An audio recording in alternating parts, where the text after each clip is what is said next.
Good morning class 12th student.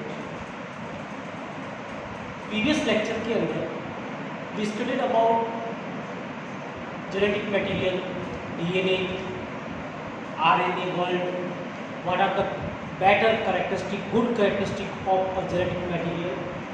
Now today's topic is what? DNA replication. DNA replication. जैसा कि 10th में भी पढ़ा था हमने कि डीएनए मल्टीप्लाई करता है, 1 से 2 डीएनए बनता है, फिर अगेन वो 2 से 4 डीएनए बनता है। इस तरीके से कंटिन्यूटी ऑफ लाइफ रहती है और number of the cell increase होता है। जब भी सेल डिवीजन होता है, जैसा आपने 11th क्लास में पढ़ा है, सबसे पहले सेल डिवीजन के अंदर जो एस फेज होती है, उस एस फेज के अंदर पहले डीएनए रेप्लिकेशन होता है, फिर जी1 होता है, फिर पहले जी1 होता है, फिर एस होता है, फिर जी2 होता है और फिर एम होता है। यानी कि जी1 और जी2 के बीच में सिंथेटिक फेज होती है जहां डीएनए रेप्लिकेशन होता है। DNA multiply is essential part of the cell division. Okay, so first definition is very simple, is what? Copying और duplication of DNA called replication.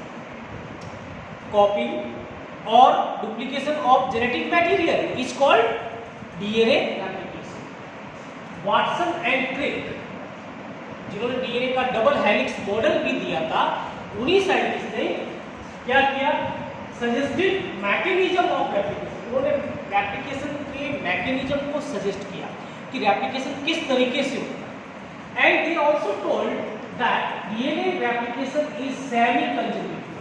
DNA replication is semi-conservative. इसका meaning क्या है कि एक DNA से जब 2 डीएनए बनते हैं, जो डॉटर डीएनए बनते हैं, उन डॉटर डीएनए के अंदर डबल स्ट्रैंड होता है। डबल में से एक स्ट्रैंड तो पेरेंटल होता है और एक नया बनता है। Okay, in daughter DNA contain one parental strand and one newly synthesized. एक स्ट्रैंड जो होता है वो पेरेंटल होता है और एक स्ट्रैंड न्यूली सिंथेसाइज होता है। ये इसकी डेफिनेशन हो गई semi conservative method of DNA replication की डेफिनेशन हो गई। Again, what is semi conservative means? In daughter DNA what happen, the one strand comes from parental DNA and another strand is newly synthesized. एक parental DNA से आता है और एक नया बनता है। That called semi-conservative method. This is the structure of DNA replication. DNA having 2 strands. One strand called 3'5' template. These are parental strand. Blue colored are parental strand. The polarity indicates from lower to upper region. 3'5' is the one template, 5'3' is the another template. So what is template?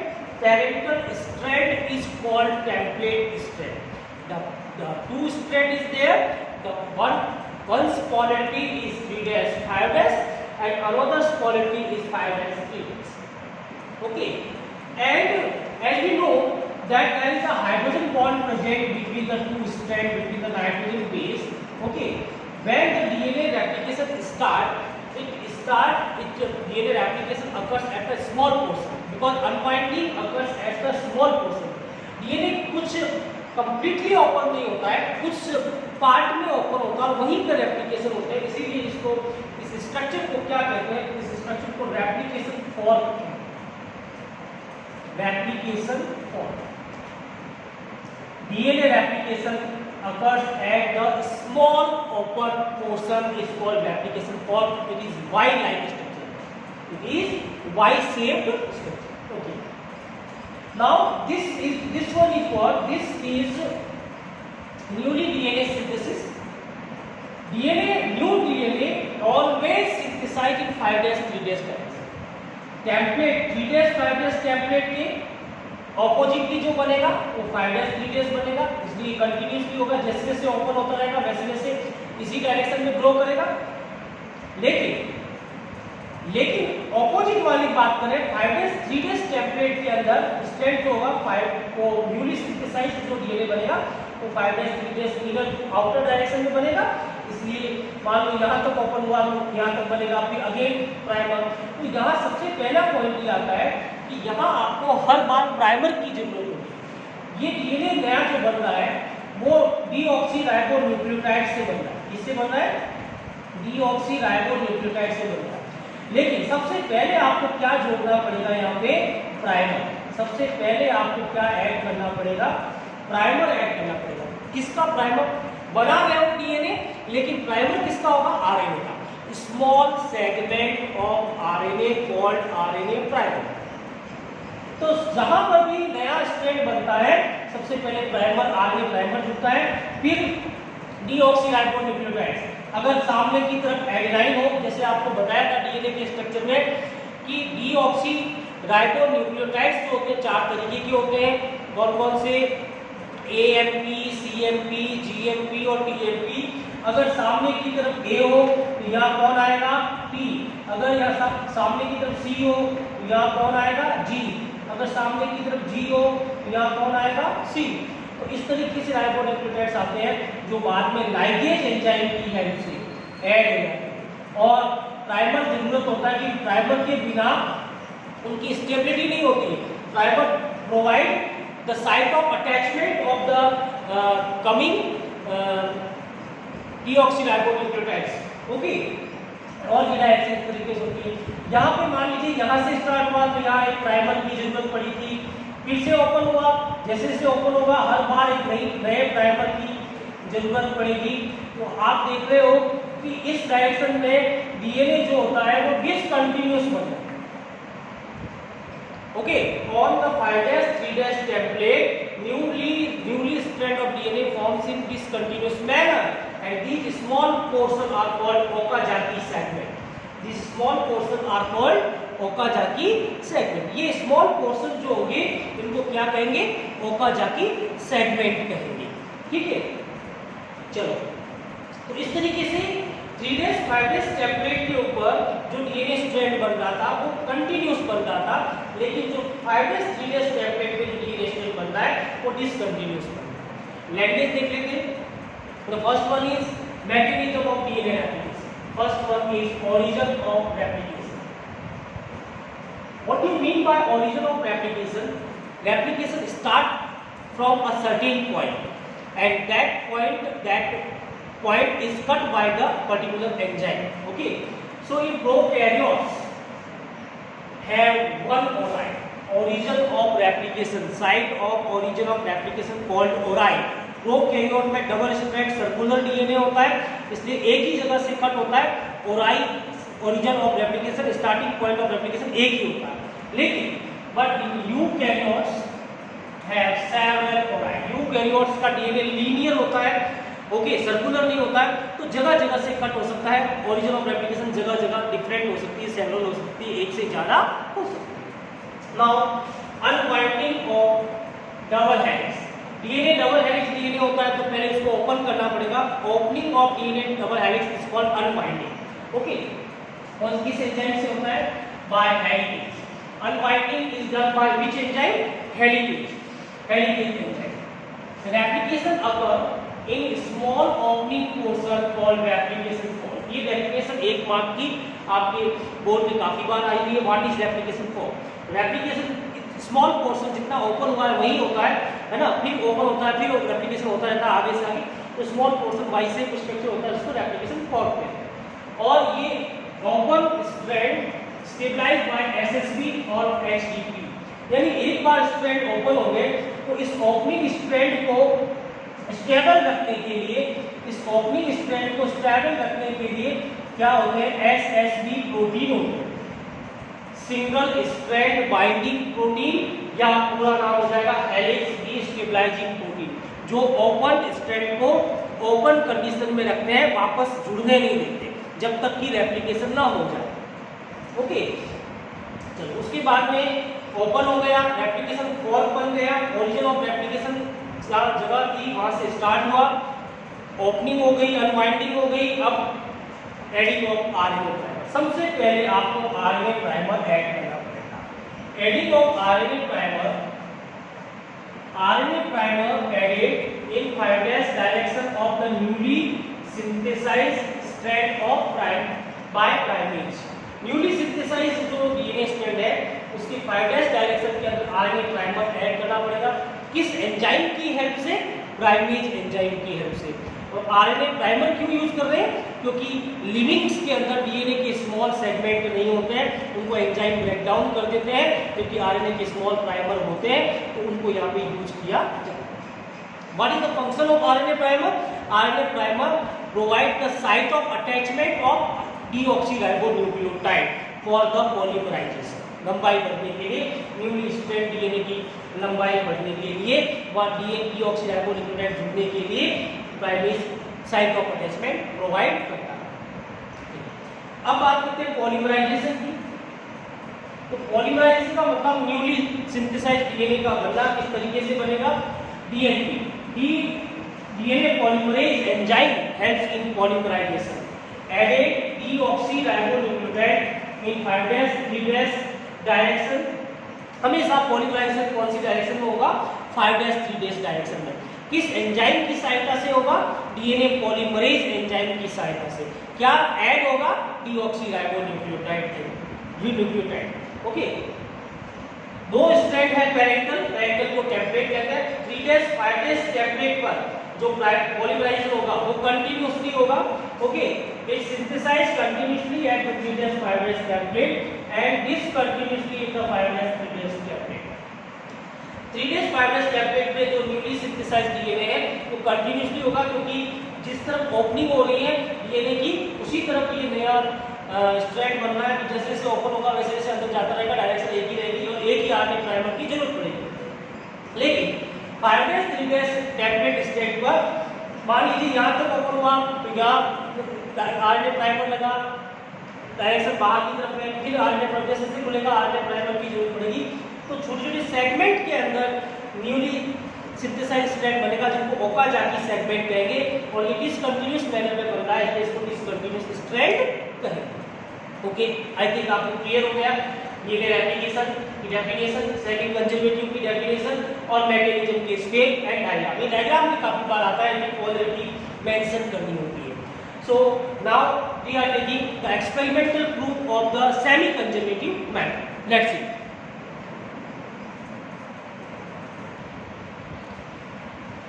So now we discuss the experimental proof of semi-conservative method of DNA replication. As we studied that DNA replication is semi-conservative. It means the daughter DNA consists one parental strand and one newly synthesized strand. That's why we term the replication as semi-conservative method. Now, suppose this is the DNA. Messelson and Starr, two scientists. Messelson and Starr proved that DNA replication is semi-conservative while experimented in E. coli. Experimented in Escherichia coli. The name of bacteria is what? E. coli. Okay. What they done? Firstly, they labeled the DNA of E. coli by 15 NH4Cl. Firstly, they labeled DNA of E. coli by 15 N. It means isotope. Which nitrogen? 15. Actually nitrogen का wait, atomic weight क्या होता है? 14। लेकिन कौन सा nitrogen ले लिया? Isotope बना। कैसे लिया? 15 बाय कल्चरिंग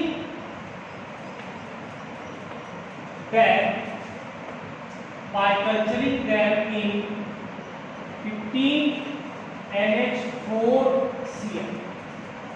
ई कोलाई का जो डीएनए है वो 15 कैसे बनाया? ई कोलाई को कल्चर किया, ग्रो किया, किसमें? 15 NH4Cl कल्चर मीडियम में 4 से 5 जनरेशन तक। उससे क्या होगा? ई कोलाई के 4 से 5 जनरेशन तक कल्चर करने से ई कोलाई का डीएनए 14 नाइट्रोजन की जगह कौन सा नाइट्रोजन बन गया? 15। क्योंकि हमें पता है नाइट्रोजन कहाँ होता है? नाइट्रोजन बेस में होता है, डीएनए के अंदर नाइट्रोजन बेस होता है, तो सारे का सारा nitrogen 14 is replaced by 15 nitrogen. Okay, चलो अब जो डीएनए ई कोलाई का लिया जा रहा है इनिशियल में, वो डीएनए कौन सा लिया जा रहा है? N15 completely. अब ई कोलाई का जो डीएनए है वो कौन सा डीएनए है? N15, क्योंकि हमने उसको 4 से 5 जनरेशन तक कल्चर किया था और इसका सर्टिफिकेशन किया गया था density caesium chloride density certification method से पता लगाया था। तो उसकी एक स्ट्रेंथ बना था, एक ब्लॉट बना था उस सर्टिफिकेशन के अंदर। तो जो लेवल हुआ वो स्ट्रेंथ लेवल किसका था? हैवी डीएनए का। किसका था? Heavy DNA. टेस्ट ट्यूब के बॉटम में वो जो सर्टिफिकेशन मेथड से हैवी डीएनए का एक लेवल बना था। ठीक है, चलिए बैंड कह सकते हैं आप, बैंड बना था। उसके बाद सीजियम क्लोराइड डेंसिटी सर्टिफिकेशन में इस्चिचिया कोलाई बैक्टीरिया को हाईली स्पीड पे रोटेशन किया जाता है। तो सारे के सारे डीएनए जो है वो सेल में से सेपरेट हो जाते हैं और सेपरेट होकर एक बैंड बनाते हैं। Okay, so this is called caesium chloride density certification. Now उसके बाद में इस ई कोलाई को वापस 14NH4Cl में कल्चर किया गया। Now again N15 E. coli cultured in 14NH4Cl medium।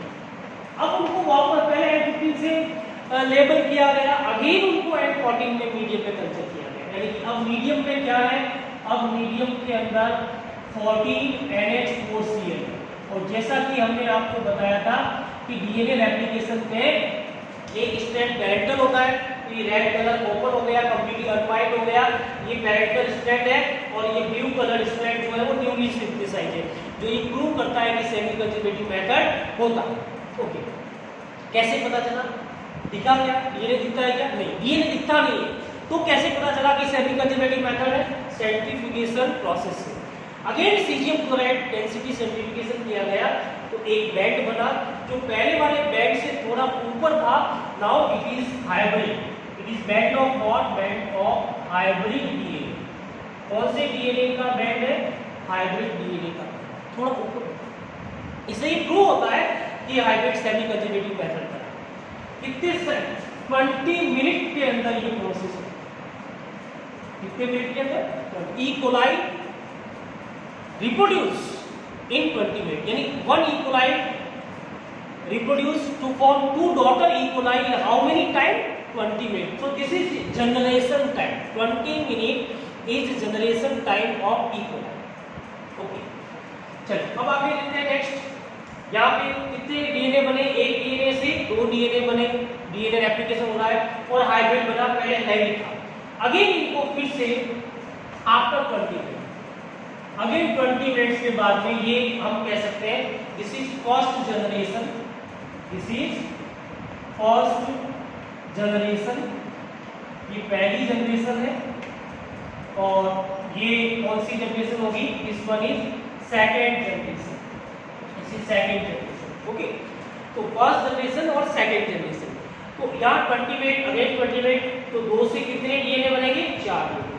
Open कर दीजिए सभी को ओपन कर दीजिए, सारे स्ट्रैंड को अलग अलग कर दीजिए। और नया वाला कहां से बनेगा? 14NH4Cl। तो इस तरीके से 2 DNA 1 and 1, 2 DNA 2 daughter DNA are hybrid and 2 are light because they are completely 14। ये कौन है? ये N15 N14 है, ये N14 N14 है, ये N14 N14 है, ये N14 और N15 है। तो आप देख रहे हो हाइब्रिड का नंबर यहाँ पे भी 2 था, यहाँ पे भी हाइब्रिड का नंबर 2 है। और दो डीएनए डॉटर डीएनए नया जो बन रहे हैं वो न्यूली सिंथेसाइज्ड है, वो लाइट पे। तो 2 बैंड बन रहे हैं सीजियम डेंसिटी सर्टिफिकेशन के अंदर। एक तो हाइब्रिड का बना है और एक लाइट का बना है। तो पहली बार लाइट डीएनए यानी N14 वाले डीएनए बने और एक बैंड जो बना है वो हाइब्रिड डीएनए का तो दो बैंड बन गए, इसे प्रूव हो रहा है कि two daughter DNA are hybrid and two daughter DNA are light with respect to the isotopes. Okay, now इनमें क्या किया गया, तो हम ये कह सकते हैं in first generation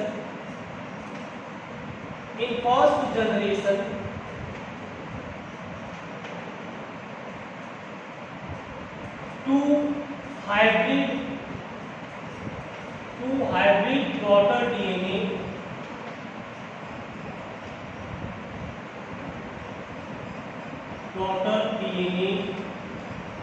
form. First generation में कितने डीएनए बने, टू हाइब्रिड डॉटर डीएनए बने, और caesium one band is forming caesium chloride and one band is seen in cesium chloride density centrifugation। एक बैंड दिखाई दिया आफ्टर 20 मिनट। ओके, अगला लिखते हैं in second generation 4 DNA synthesized and 2 band forms। कितने bands बने थे, 2 बैंड बने थे। 1 band belongs to what, hybrid DNA, and 1 band is of light DNA। So by this experiment we can conclude that the DNA replication is semi-conservative. The one DNA in daughter, one strand in daughter DNA is parental, and the another strand is newly synthesized. So by this experiment we can conclude by the Matheson and Stahl experiment that DNA replication is semi-conservative।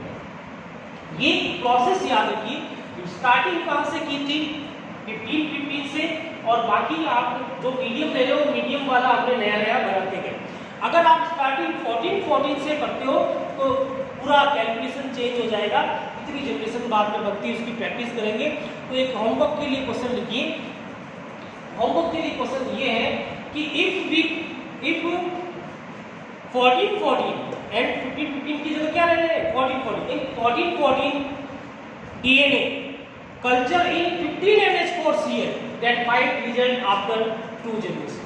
ये आप solve करके मुझे बताएंगे WhatsApp पे या Google classroom पे, मुझे message करेंगे क्या आंसर आएगा।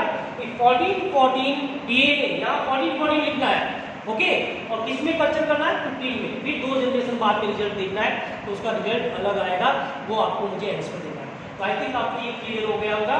सो इसका आप नोट्स बना लीजिए और इससे रिलेटेड होमवर्क के क्वेश्चन सॉल्व कर लीजिए। So good day to all student.